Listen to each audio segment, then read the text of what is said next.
to the Egalitarian, bringing you unbiased and fair news unfollowed by the liberal media. As Russia plays a pivotal role in negotiations with Syria, many people have begun to question whether America still retains the influence it once wielded. I have here today Old Man Connors and a student from UC Berkeley, and later I'll have Ben from Kansas and Professor Harper from Harvard. Please give a warm welcome to my guests.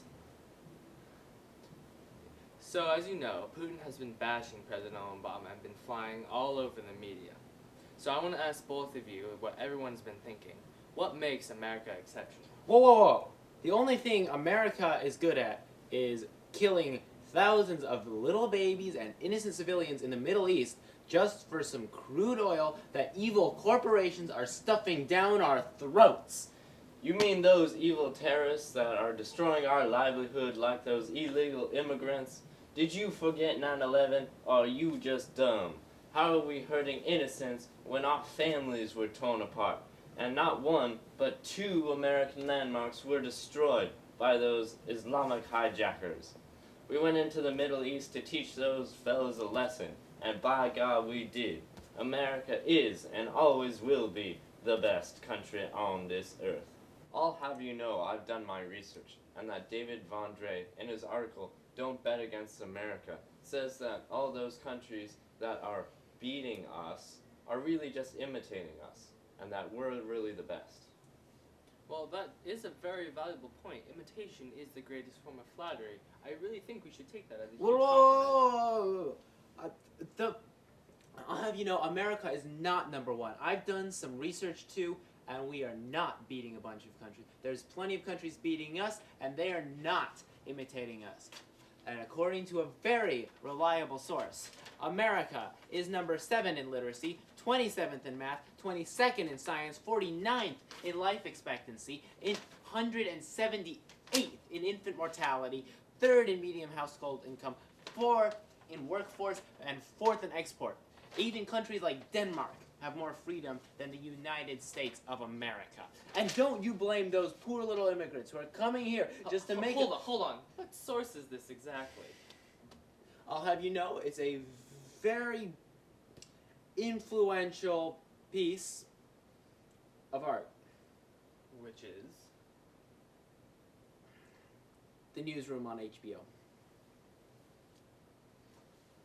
But that's not the point. That's not the point. Even writers for CNN, like Philip Costa, agree with me. For heck, Vladimir Putin, he's a president of a country, you know, he agrees. What's wrong with you? Don't you have any patriotism for the country that made you who you are today? Well, that's a very good point. And So I should just let a country brainwash me and my fellow human beings just so that a few fat cats from Washington can have us invade the Middle East and kill a whole lot of people so they can profit off their misery. You're a horrible human being, and you should stay away from me, because they'll be corrupted. commercial break. We'll have 2 guests We had to go right after this. We had to do this. Right after a message from our sponsor.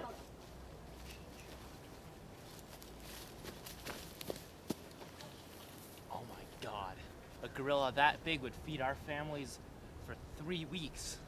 Both of them. Yeah. Okay, Let's go get 'em. I'm gonna get it. Oh, okay. You stay back.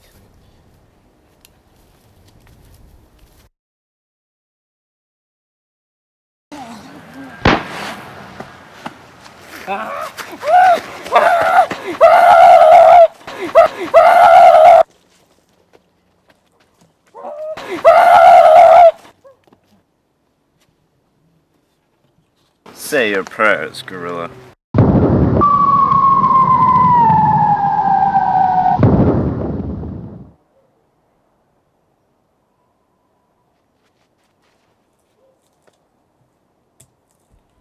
Never be caught off guard again with this special Javelin 3000 Gorilla Edition. Hello, and welcome back to the Egalitarian. On this half of today's broadcast, I want you guys to give a warm welcome to Ben, Professor Harper. Thank you very much for having us on your show. I am quite elated to be here. Yeah, what he said. Well, I brought you both here today because I want to get 2 ideas on one question. What do you guys think makes America exceptional? Well, That is a very complex question, and in order to answer it fully, I believe you have to look at a variety of subjects and topics. However, I believe Well, that I was just taught that we were always the best. But what makes America exceptional? well, we certainly lead the world in a plethora of subjects such as military and technology. However, according to Todd Leopold in his article, We're Number One, We're Not, he says that we're severely lacking in both our healthcare systems and our business. He has stated as an example of Japan, which has a similar healthcare system to ours, except it is at a much lower cost. And our businessmen are severely lacking due both to our failing educational system as well as our monolinguistic culture. Do you have anything to add to this, Ben? Well, we have a lot of stuff that other countries don't, like Twinkies and the mall and state fairs where we can get that deep fried butter. You can hardly tell a country's significance based on a small amount of details that don't even apply to the whole. But oh, I read a blog post the other day. This guy named the Futurist, I think, he said that we were supposed to be the only superpower in 2030. And why is that? Well, he had a lot of numbers and stuff, and because of our large economy and military power, and how we have a lot of original brands like Coca-Cola, we'll stay a superpower. Well, the problem there is, other countries also have many consumer brands as well, and even Israel has an extremely powerful military. I think the Futurist also said that we have one of the largest amount of high-end universities. Well, I highly doubt that a single blogger on the internet is as credible as journalists from CNN. Although I agree that we have many top-notch universities, you must also factor in that many of the pupils in those universities are actually foreign students.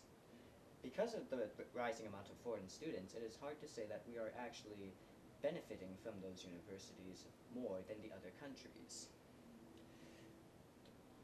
The problem with the Futurist article is that he's focusing on short-term trends and not in the long term. Although we might be a superpower right now, long-term it is much more questionable as our government continues spending and our budget and our public debt increases, as well as the education system still failing. Yeah, I guess. So, in essence, what I'm trying to say is that although right now America is undoubtedly the superpower of the world, it is extremely difficult to say whether this trend will continue or if we'll end up going below another country such as Germany or even Switzerland. Well, that's all the time we have for today. Thank you for watching and tune in for our next show, Gorilla Watch, sponsored by the Gorilla Hunter 3000.